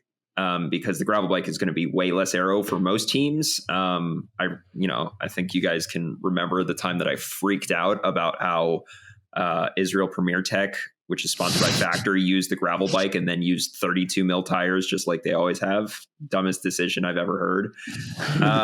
There are a few teams that could do that, but I don't think anybody's going to go with the gravel bike. And I think if they don't do that, I mean, they're probably limiting themselves to 32, maybe 33, 34. Yeah. I think the widest we'll see is 34. I don't think that Colnago I don't think they have a bike that will fit a wide enough tire. Well, they've seemed very traditional in their approach. Like they just made an aero bike for Team UAE this year. Yeah, and their gravel bike can't even fit a 40. So, I feel like the widest tire, I think someone will run either a 38 or a 40, but it's going to be on like Intermarché. Well, maybe not them because they actually have like. So just so you know, Colnago's all road bike can fit 35s, but their race bike can only fit 32s. So I saw some little like headline of an article that said Pog, that showed like spy shots of Pog on a prototype bike that has not been released or something. Okay. You want to talk about it or? No, that's all I know. That's all I know. Been sworn to secrecy. Yeah. Anyways, Tyler, what were you saying? I just think like it will be the team that will run the widest tires will be something like a Q36 or an Alato or an Uno X. Like I don't think any of the top team. I think the top teams, maybe because their staff is very traditional, and don't think that they will take the chance of running wider tires. But maybe, I don't know, Mohoric is on the start list, so who knows? Maybe he's been watching DJ's videos and knows that wider tires are better. I think it makes even more. I think it makes sense for every team, obviously. But if you're going to take an equipment risk, I think it makes even more sense for those smaller teams because they literally have nothing to lose. Right. You know what I mean? Right. I mean, this is not going to happen because wider tires don't make this big of a difference. But how amazing would it be if like somebody from Q36 won Roubaix for the first time ever on 42s? You know, they ran a bike with 42s, which is mind-blowingly big for roadies, and they weren't 42s. They weren't the favorite to win at all, and they won the race. And like they broke away on a cobble, like people would freak out. Yeah, unfortunately, it's just not going to happen. It's not. The wide tires do help, but they don't make that big a difference. You know, especially with Pog and MVDP on the start list. Okay, so Tyler, let's go with your picks. I think that I'm going to pick Ghana for the win. I think Ineos has been racing a lot more aggressively, and they've had some interesting tactics this year. And I think with it being wet and Ghana even getting like 7th in Flanders, I think he's in really good form. So I think that Ghana is going to win. And then for the women, I would have picked Longo Borghini, but she crashed really hard. I think it's unfortunately going to be SD Works, and I think Lorena Wiebes will take it for the women. What do you say? Why you say unfortunately SD Works? Not a fan. Not a fan of SD Works. They're just I don't know. It's hard to say, like with Vollering being on their team last year, like all of the infighting and all of the tactics that just seemed kind of toxic from the outside, but it could have, who knows who was kind of generating that. And SD Works is kind of like the Yankees, right? You just like kind of, they're so dominant that you're just like anybody but them, please. Yeah. Their kits are kind of cool. Yeah. Just kind of cool. Yeah. It's not an all black gravel kit. Oh, but, yeah, you know, come on. Second best. Yeah. Yeah. What about your big tire size? I said 38 or 40. That's Really? big. That's big. That would be news, honestly, man. Like, yeah, cycling news. So do you think that's going to be in the men's race or the women's race? I think it will probably be, that's an interesting question. I think it will probably be in the men's race, but then I'm trying to remember who ran one by first, if it was the Lidl Trek men's team or if it was the women's team. You know what's going to solidify my fandom of PFP is if she runs 40s this weekend.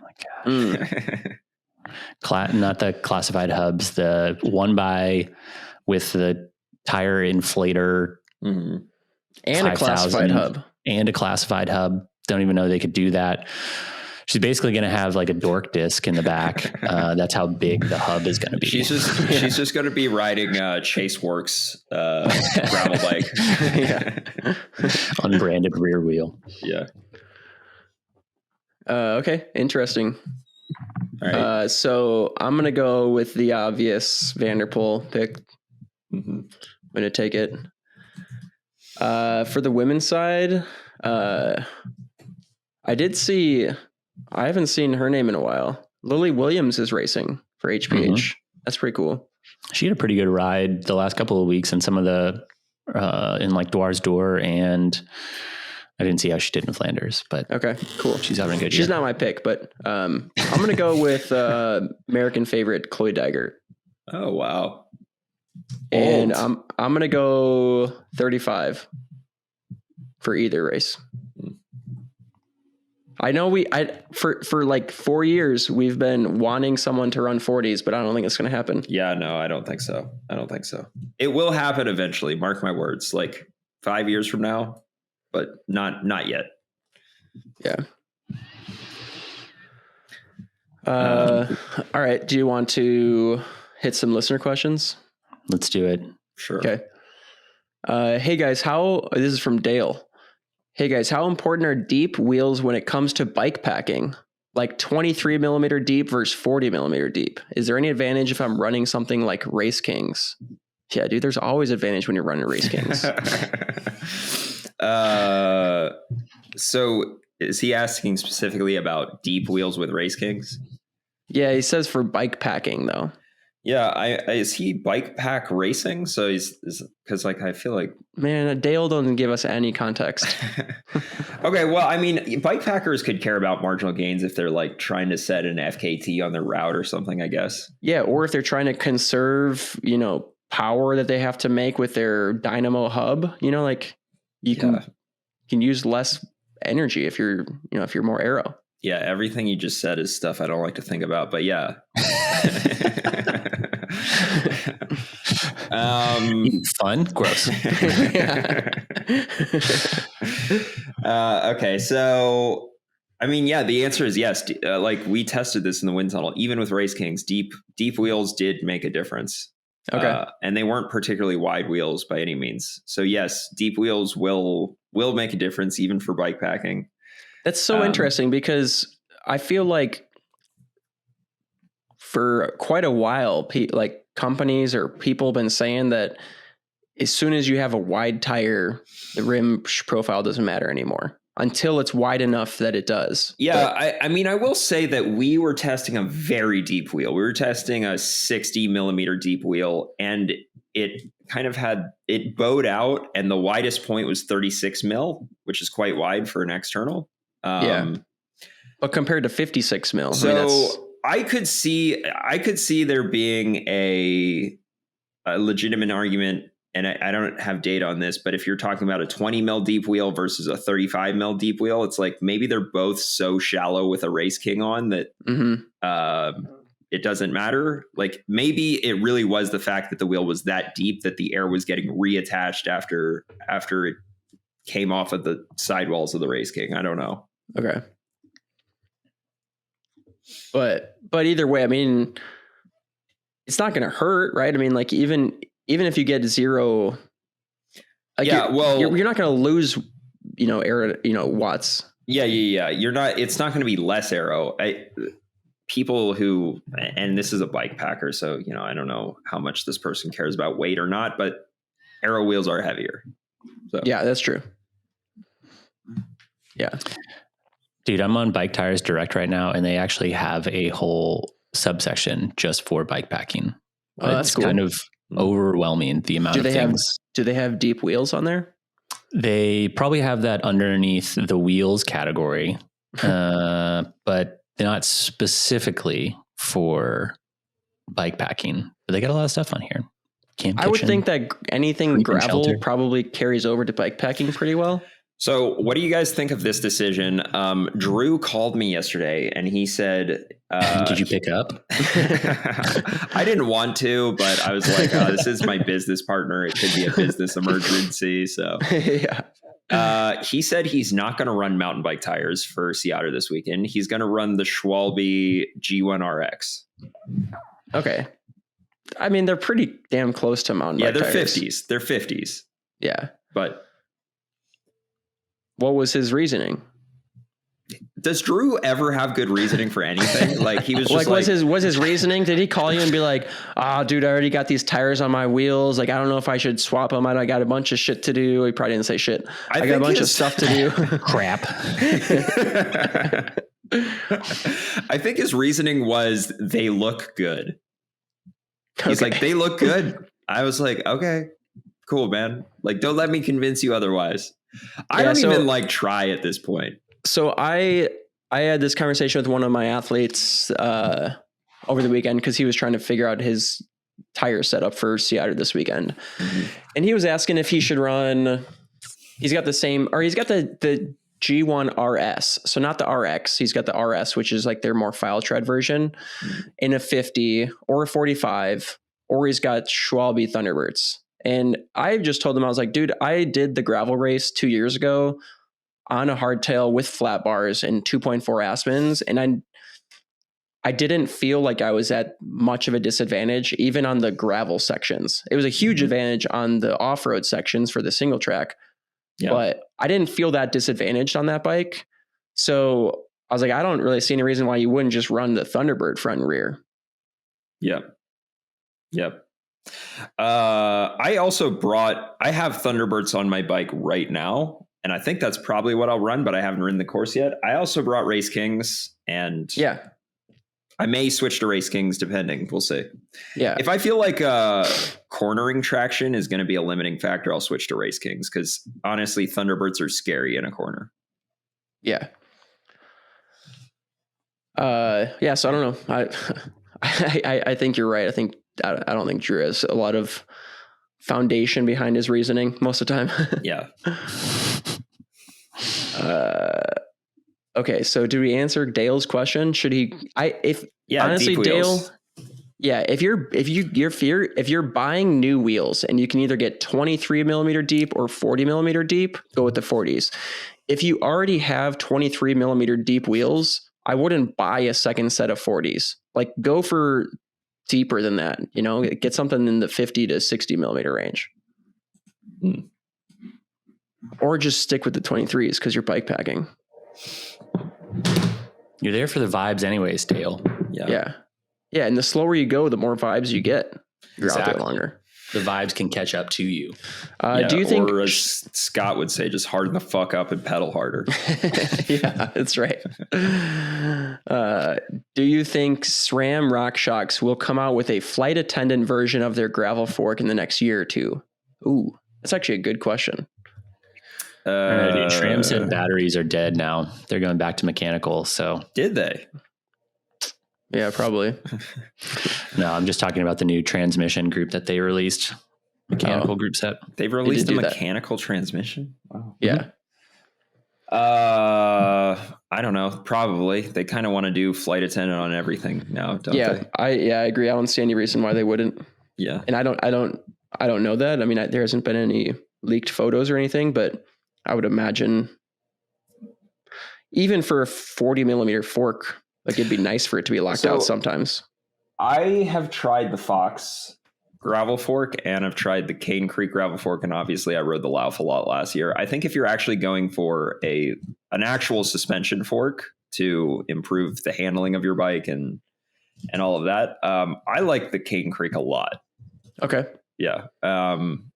Some would say that it's more of a simple, like the internals are simpler than the Fox or the RockShox. And I'm not enough of a suspension expert to really comment on that, but I thought that fork performed great. And not that I've ever cared about the aesthetics of a bike, but I actually think it looks better on a gravel bike too. It does look pretty sweet because it's the inverted fork, kind of like the old RockShox RS1. Like, if you have a black gravel bike with the black Cane Creek fork, it just looks like it's meant to be. Yeah. Yeah. I do. I agree. It looks pretty sweet. Does it use an air spring or does it use coil springs? Like, when you say it's simpler, is it at least use an air spring? Yeah, it uses air. Okay. Yeah. I'm just making sure. They wouldn't use coil, dude. It's heavy as fuck. I'm just saying, you said it was a simpler design. And you can definitely make it simpler if you just put some springs in there. I haven't looked into it that much. Bo asks, Trainer Road's latest episode of the podcast, should you ignore FTP? and I hear that, I haven't listened to it, but quite a few people sent it to us and said, like, direct dig at DJ. Yeah, well, Trainer Road hates me, so it's not surprising.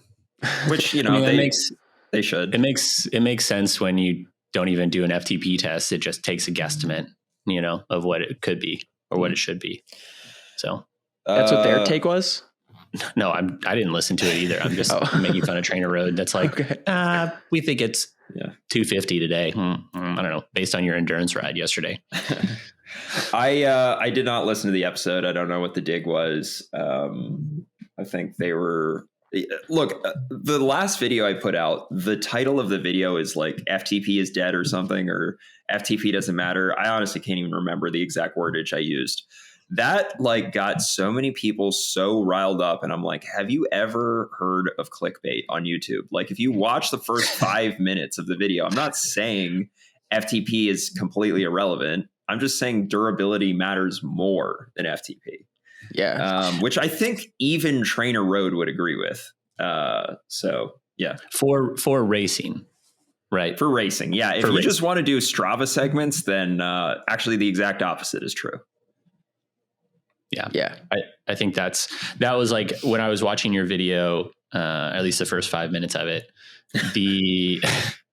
not gonna lie, I zoned out. I need to go back to it. But that was one thing that I was thinking in my head. I was like, okay, well, this is really important. Like if you are racing and you have to be good at the end of a race, being able to reproduce the same power that you did earlier is super important. But yeah, for those who are just recreational cyclists and maybe do some training or some, they want to do some events, like having some type of estimate of their zones based on FTP is, maybe it's important. Gives you something to brag about, as you said. Yeah. Look, I think anybody who actually paid attention to that video, which I know is hard to pay attention to, it's very dry information, but they would not come away from the video thinking FTP doesn't matter, even though that was like the inflammatory thumbnail. Yeah. I can't comment on what Trainer Road said because I didn't watch it. Okay. Calvin says, hey guys, sorry, I didn't know that the laces versus bow conversation was going to get this heated. Are you even a fan of this podcast, bro? That's like the most heated Adam ever gets about anything. Yeah. Then he says, like how F1 races tour around the world, what are some locations that you would put on the Gravel World Tour series of most competitive and iconic races?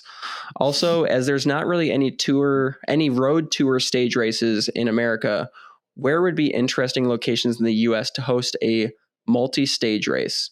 Tour of Colorado with Pikes Peak stage. I mean, there used to be a lot of stage racing in the US. Isn't one of them coming back? That was a or was that an April Fool's thing? That was like a Renee Hurst equivalent, where like it was kind of some advertising marketing that came out, but there was no substance behind it. Oh, okay. Was what I heard. Oh, okay. So it wasn't an April Fool's joke. It was just. Yeah. Okay. Yeah. Gotta be Brevard, North Carolina. You don't even need to go anywhere else. Agreed. You can ride up to Gobbler's Knob and Bald Mountain. I don't even know what Gobbler's Knob is, dude. You're more of a local than I am. I don't think that's even a place. I mean, you guys got some weird names for your mountains there in North Carolina. Has there ever been any stage racing? I mean, I know there was Greenville, right? Greenville had a stage race. I don't know. You know more than I do. I mean, there's the Pisgah stage race if we're talking about mountain bike. I don't think this guy is talking about. Pretty sure he says road tour stage racing. Okay, so let's go back to what are some locations that you would put on the Gravel World Tour series of most competitive and iconic races? So is this a hypothetical Gravel World Tour series that doesn't exist, or are we talking about the UCI? Are we talking about the UCI Gravel World Series? I don't know, man. I'm just reading the question. Does the UCI Gravel World Series even exist anymore? Like I saw that article about how they're not going to do. Are they going to do Worlds or are they not going to do Worlds? They haven't announced any updates. Man, how much of a bubble do I sound like I'm in now? I don't know anything about anything that the UCI is going to do. Yeah. But if you ask me anything about the Lifetime GP, I could tell you in 3 seconds. And you could talk about bike racing, where we don't baby steps, right? Mm-hmm. That's what we're here for. Okay. Apparently the latest update just says that it's been canceled. Okay. So I don't know. I don't know if I'm well traveled enough to answer this question. Because like I DJ don't know has only been to what 4 places in his life, 5 places, and they all have to do with the Lifetime Grand Prix. yeah, right. 6 Arkansas, places, Colorado. Brevard, North Carolina, and then wherever a Lifetime Grand Prix race is. Yeah. Like I don't know which places in the world do and do not have good gravel. I mean, I feel like, you know, Girona already is on the list. Like there's multiple races in the Gravel Earth Series in Girona, because I know Girona has good gravel, but I couldn't tell you, like, I guess I could tell you in the US maybe, but other countries, I honestly don't know. Sure, Canada's got some good gravel. Oh, dude, 80% of the roads in Canada are not paved. I believe that. Don't know if that's accurate, but look it up. Look it up. Facts Dude, for the do day. you know how big Canada is? There's so much of Canada It is that, like, huge, yeah, that's true. you know, moose probably don't even live there. You know, I mean, like nothing lives there. Moose are like, it's too far. Yeah. Too far to get there.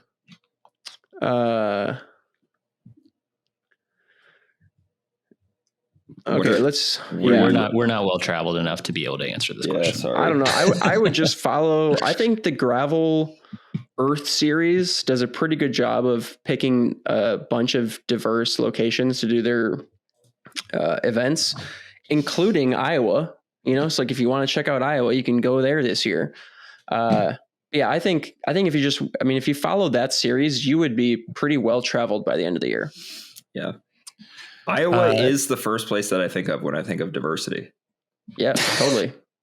One place in the world that I would love to ride gravel is in some of the Nordic countries like Finland and Norway. Yeah. That Finland gravel looked pretty sweet. Would love to go ride bikes there. One of my athletes is from Finland. All right. I was talking about this with Simon Nordal Svensson. I feel like I can tell a Norwegian just by looking at them. I don't even need to hear them talk. If I see a person with really pale skin who's got kind of like light hair, who is not lean, is kind of on the bigger side, like not ripped, muscular. Yeah, muscular but not lean. Like we're talking about a bike racer here. I'm like, you're a Norwegian, right? Looks a little chunky to be a bike racer, but absolutely smashes watts. We talking like Christian Blumenfeld chunky or what? Well, that's a great example, honestly. But also, like, have you ever seen a Norwegian that's just like ripped to the bone? Like you can see every vein. No. They're runners. They're runners. Yeah. What runners, dude? Some of the runners. The most famous runner. Yeah. Right now. Oh yeah. The Norwegian method guy. Yeah. Yeah. No, actually, he's pretty damn chiseled. Yeah. No, you make good points. But he's a runner. Like runners are just skinny in general. That's true. Yeah. That's true. I'm just saying, like Norwegian cyclists, they're a little stockier. I mean, they kind of have to carry some extra weight because it's so cold there most of the time, right? Yeah, they need the insulation. That's what I'm saying. I do appreciate one of the guys on X. I can't remember which one. Tobias Nordal, Jan, whatever his name is, talking about how like he tried to do the super skinny thing and it didn't work for him, and now he's back on the train of just like eating and kind of accepting that like, hey, are you talking about Abrahamson? Yeah, Abrahamson, that guy. He was talking about like how everybody should be eating enough and on the right side of kind of nourishing yourself, and he's kind of showing that you don't need to be super skinny to be good at bikes. Lo and behold. Yeah, there was a Velo News article or something, I think just last week, about how the pro peloton is going to get heavier in the next couple of years. Bunch of thick boys coming up. I mean, I'm kind of all for it. What I'll say about myself is that right now I'm 2 kilos heavier than I usually am coming into my first race of the season. Like I'm usually 69, 70 kilos. Right now I'm 72 kilos. Damn, dude. Yeah. But my power, I don't want to talk this much about it before the race, because if I totally shit the bed, I'm going to look like such an idiot. But my power output at this point, not only is my watts per kilo even with this time last year, despite the fact that I'm heavier, I think my watts per kilo is higher, even though I'm heavier. Like I think it's helped being a little bit heavier this year. And More I would snacking, imagine dude. it probably helps your durability. I mean, we could argue about that. I don't know, but Should we More argue? You want snacks. to argue, man? yeah, let's argue. No, when somebody says you could argue about that, you don't actually argue about it. You just say, yeah, you could if you wanted to. If you wanted to argue about it, you could, but we're not gonna.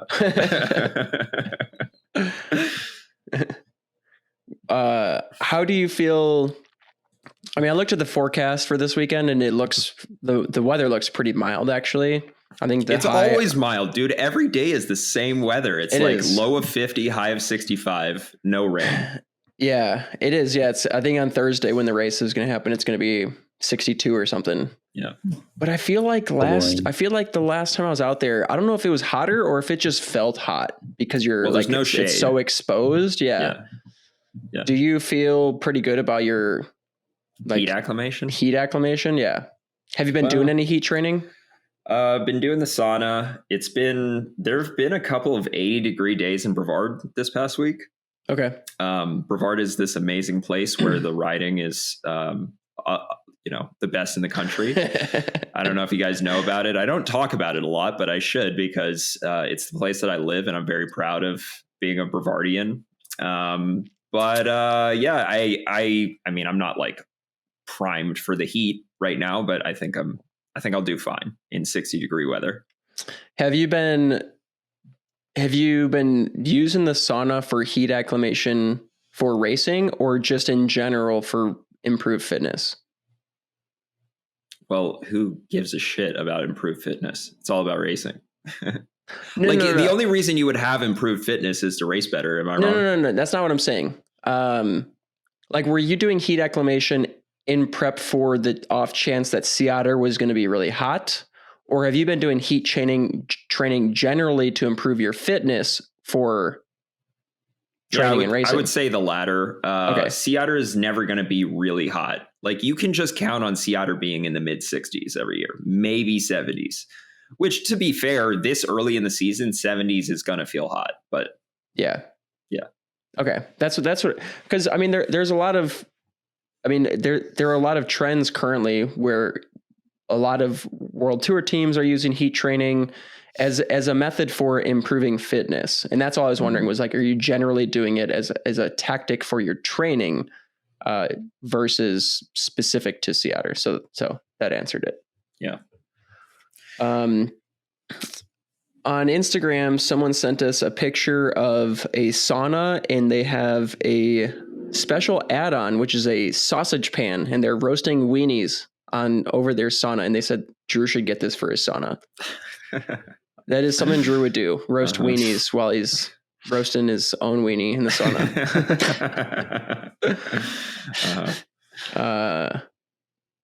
What are your thoughts? This is from Jack.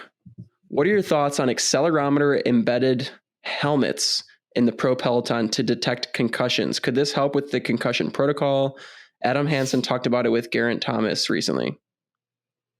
I think it makes sense. I mean, I didn't hear that discussion, but I mean, that's the thing, right? That with these crashes is you're relying on either hopefully like the medical car to provide a concussion assessment, but you're trying to make that judgment in a couple of minutes. And I think if we have the technology to be able to tell, hey, you hit your head at this speed, which is generally tied to anything over this speed is probably concussion inducing. It can only improve the sport or the health and safety of those riders. Yeah. Did they do that in other sports that have helmets? Like, do they do that in football? Do they do that in motor racing? Probably should. I don't know about. I don't know either. This was the first time that when he sent this question, this was the first time that I had heard of it. Yeah. I'm sure they've done it in testing, but I haven't heard of anyone doing it in competition. Yeah. I mean, I think it makes sense for cycling. I think it makes even more sense for a sport like football. You know what I mean? Yeah. Or hockey or something. Or hockey would just be going off all the time. Yeah. Right. So yeah, I'm not sure if they do it in other sports and it's already kind of like a proven technology, then I think it could make sense in cycling. Yeah. I was listening to the Lantern Rouge. I think what it would end up having, sorry, Tyler, I think because cycling is such a marginal gains, weight weenie kind of sport, I think it would have to be universally required. Oh, for sure. For teams to adopt it. I don't think, unless somehow putting the accelerometer in a place added to like improved aerodynamics or something like that, I feel like teams would just automatically negate it because it's just an added sensor that they don't deem to be beneficial. Yeah, for sure. I was listening to the Lantern Rouge. This is maybe last year. They were talking about concussions and rider safety. And one of the things that they suggested, and I don't know if this was their idea, but they were talking about, if you get an injury in soccer or football, you get pulled off, but you can come back into the game, particularly like soccer. Like, you have to move off the field if the trainers come out to provide you treatment, but then you come right back in. Sure. And doing something similar for cycling where, hey, if a rider crashed and there's a suspicion that they have a concussion, being able to, put them in the medical car or some type of van and just like they follow the peloton, but they're not, that's kind of the biggest thing, right? Is like, you want to get back on your bike so you can get back into the race as quick as possible. And it doesn't allow for adequate time to be able to truly assess a rider. Like, is this rider concussed? Can they actually continue without being a danger to themselves or to others? Is it I don't know. I think there's a lot that could be improved. It would probably change the sport a little bit, but also maybe that changes it for the better, having these accelerometers in the helmets or, because you're relying on an athlete to make a judgment. And if there's, literally hundreds of dollars on the line in gravel, are they going to make the right call in that moment, I guess? Sure. Yeah, I do think that's an interesting point about, it seems like in road racing, they're so rushed to get back on their bike because they have to chase back up to the position that they just lost, right? Whereas if you granted them, kind of like in crate racing, you get a free lap. If you granted them like, hey, we're going to put you back in the position that you otherwise could have been in, but we're going to make sure that you're checked out first. I think that seems like a pretty fair way to do it. And certainly healthier than, what was it? Trying to think of who the rider was. I think it was in like Tour of Cali or something like that a bunch of years ago. Was it Tom Squeens? Where like there's a video of him literally where he's like he gets back on the bike, but he's like wobbling and he like ends up like riding off the road and like stopping essentially. But like he was so inclined to get back on his bike because that's what it was ingrained in him, that like he was like seeing sideways and still riding his bike. Yeah. Instead of with that system though, instead of a sticky bottle, people are going to start faking concussions. I know that is hard. You know what? It's like what I can't stand is I don't know, I guess a tangent. It's not even that much related, but what I can't stand about watching soccer or football for the rest of the world is like, I don't like how that sport incentivizes pretending to be hurt. Yeah. Like they need to somehow change the rules so that pretending to be hurt is not rewarded. Tyler's a soccer fan, right? I mean, yeah. As a soccer fan, do you have that same sentiment, or is that just outside of the sport perspective? It has gotten out of hand. I think they are, in the last couple of years, they've started to try to crack down on that, right? So if you are faking an injury or like if you go down in a tackle or something like that, there is, you can get a yellow card or like a warning for simulation.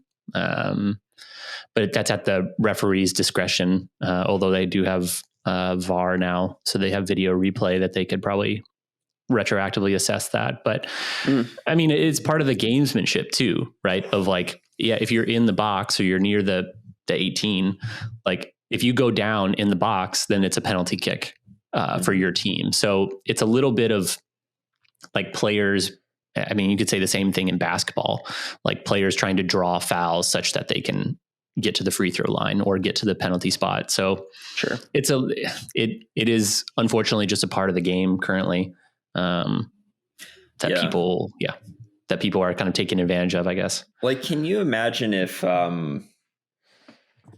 you just take I don't know that this would happen, but if you take this to the extreme where, like, let's say you're barely holding on and you know that if you have an injury, you'll get pulled back up to the peloton, and you are like, I've got an injury, I need to get checked. Maybe you don't even crash. You're just like, what, you could fake anything, right? You could be like, oh, my back, I think I have a concussion, whatever. You have a tummy ache. Yeah. Too many carbs. Exactly. Like I feel like that's anti-bike racing. Like, if you have an issue, like, sucks to suck, we'll see you at the finish line. I mean, I think you can't do it. I think everything. Concussions are different, though. I think concussions should be treated different than your tummy ache or your toe hurts, or you got a little broken collarbone, going on. I mean, because concussions, if you continue to race and you have an active concussion, that's life threatening at that point. It's a life threatening sport to some extent, but it's radically increases chance of life or death situation. So I think that should be an exception. Like, before, if you hit the deck, if you're part of a crash, you hit the deck, you should be afforded the option to get in an ambulance, get checked out. And if you check out and they say you're all good to go, then they put you back in the bike race where you can still, maybe they don't put you at the front of the peloton, but they put you at the back of the peloton or at the back of the caravan or something, like back in the race. But there has to be, you're not going to get a concussion by still riding. Like, you have to have hit the deck, right? Sure. Yeah. No, I mean, I think that's a decent suggestion. We could argue about it. Probably not going to happen, at least anytime soon, though. Nah, dude, we're more worried about sock height than rider safety. Some tire size. Cool. Well, you guys want to wrap it there? Sounds great. Yeah. Hey, this has probably been got to check out the course. This has been a productive episode. Look at us. Yeah. I will say, every time that there's only 3 of us, we still get a lot of feedback that says 3 is better than 5. But I mean, I think 3 is better than 5, but that doesn't mean we're going to change it. No, it doesn't. We're not going for quality on this podcast. We're going for quantity of people in your earbuds. We're going for authenticity. Yeah. Sure. Yeah. I don't really know what we're going for, but it's definitely not quality. Yeah. Hey, if you're still listening at this point, 2 hours in, Drew, Dylan, and myself will all be at Sea Otter on Friday. So come find us and, I don't know, say something funny. Yeah. That's 3 of us. That's the perfect amount of Bonk Bros. That is, yeah. 5 would be too many, but 3, perfect amount. Yeah. I mean, I'm sure we'll be bouncing around like SILCA's tent and stuff. So yeah, I mean, you're never going to see all 5 of us in the same place at the same time. So doesn't exist. It has literally never happened. We've had 4, but 4 is the most. I don't know what it would take to get Scott to join us for something. We would just have to go to him. Like, we'd have to go to one of his road races and cheer him on. Or we'd have to just do something that's not bike racing related. That too. Yeah. We could, like, I don't know, play golf. Yeah. Or shoot animals, Yeah. What do you think would be worse? Would the Bonk Bros playing golf be worse, or Team UAE shooting 3-pointers? Oh my gosh, that was embarrassing. That was embarrassing. Why did they have to do it in their kit though? That was the most embarrassing part. I don't know. If there was ever a reason why you don't classify cyclists as athletes, it was that video. It was that. Dude, half of them didn't even make it halfway to the hoop. No. I was like, how are you that bad? Like, come on. Yeah. Insane. I think we should the way we could convince Scott to go to Iceman would just to be like, buy him a tag and be like, hey, actually we're doing this bow hunting trip in Traverse City. And We have it all booked out. All you have to do is fly in. I mean, I have looked into getting a tag for while I'm at Iceman this year. I do think it would be awesome if all of us went to Iceman. That would be the one race that I think we could get Scott to. Dude, don't get the Michigan people all riled up. You don't even have to have fun, DJ. You can take it super seriously. Just the fact that Adam said this at the end of the podcast, I'm going to get 20 DMs from people from Michigan being like, you need to come to Iceman, dude. You do. You do. It's fun. And look, I mean, want it's not fun. It's a serious bike race that requires a lot. It is super input. serious and it's super fast. So there's a lot of, marginal gains to be had. Right. Yeah, dude. Yeah. Shoe covers to be worn. Look, it looks like a race that I could ride my drop bar mountain bike at potentially. And I like that. So yeah. I'm all about it. And it's a race not that Scott listens, but it's a race that Scott could actually have some fun at. There's lots of beer involved. There's lots of, Michiganders involved. Does Scott like Michiganders? No, but they're fun people. Yeah. It's short enough. He doesn't even have to train more than the 8 hours that he trains now. Yeah. All right. So Iceman 2025. We'll see you there. There we go. Great. All right. Okay. Good luck on Thursday, Dylan. We'll see you afterwards. Cool. See you guys. I'll read your 5-paragraph essay. Yeah. Actually, I'll be on the plane when you guys are racing, and I'm gonna try my best to not look at results or anything until I get to the Airbnb Thursday night, so that you guys can tell me what happened. Okay. I just want the suspense to be fun. All right. Should we say something else before we end it? No. Nah.